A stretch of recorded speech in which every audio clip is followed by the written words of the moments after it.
Hello, hi everyone, this is Kyle. Let's talk comics. In January 2016, it was announced that Marvel's first family, the Fantastic Four, were having their ongoing comic series cancelled. Now, this was a pretty huge deal when it was announced for a number of reasons.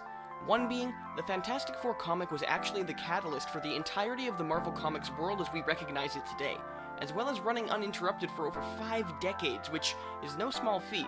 There were also many theories that the cancellation was at least partly due to Fox owning the movie rights to the Fantastic Four. And that's just going swell, by the way. Really top-notch work, you guys. Really killing it over there. So good. So good. Anyway, basically a lot of people believed that Marvel didn't want to contribute to the success of Fox's interpretation of their characters on the big screen by continuing to publish their own comic, yada yada yada yada yada. Now, let me just make one thing entirely clear. I am a huge Fantastic Four fan. Everything from the John Byrne days to Jonathan Hickman's take on the classic characters. I even really enjoyed the first 2 story arcs of the Ultimate Fantastic Four. So, obviously I was pretty bummed when I heard the comic was getting cancelled. But it looks like I can finally dump my bucket of tears onto a seed of hope and watch it blossom into a beautiful happiness tree, because the team is coming back. So basically, in celebration of this, dare I say it, fantastic announcement, I'm going to teach you a little bit about the Fantastic Four and take a look at what we know so far about the new series. The Fantastic Four is a team comprised of, you guessed it, 4 members who all gained extraordinary powers through traveling to space and getting bombarded by cosmic rays. And, as a quick aside, the characters are really the driving force behind the Fantastic Four, so I'm really excited to take a look at their new costumes and talk briefly about them. So, shout out to you, Marvel. Thanks for bringing these guys back! First up is Mr. Fantastic. Reed Richards may have the ability to stretch long distances and generally treat his body like a human rubber band, but the main thing he really brings to the team is his vast intellect. Mr. Fantastic makes Tony Stark look as dumb as Donald Trump dry-humping Donald Duck. Dr. Doom likes to think he's smarter than Mr. Fantastic, but personally I think that's a bit of a stretch.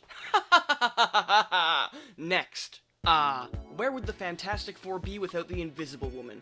Reed Richards' wife and mother to their children. It's my opinion that Susan Storm is the most powerful member on the team. She can turn invisible, she can create force fields, she's taken down the Hulk one-on-one. You do not want to mess with the Invisible Woman. Glad to see she's back, and diggin' the darker hair. Next! Ben Grimm was... wow, he looks a lot different now. Huh. Oh well. Ben Grimm was the pilot of the group's spacebound mission.